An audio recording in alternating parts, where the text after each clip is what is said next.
नवीन वर्ष गुरुवारी सुरू होतंय.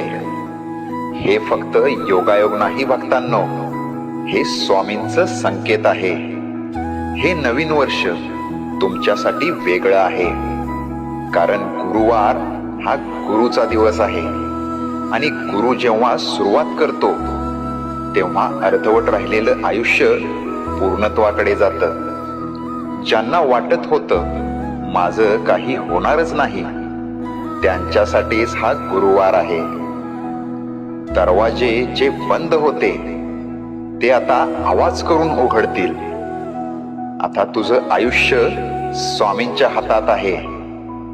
फक्त एक गोष्ट कर, मन साफ ठेव आणि श्रद्धा घट्ट ठेव, कारण नवीन वर्ष गुरुवारी सुरू होतंय आणि गुरुवार कधी रिकामा जात नाही.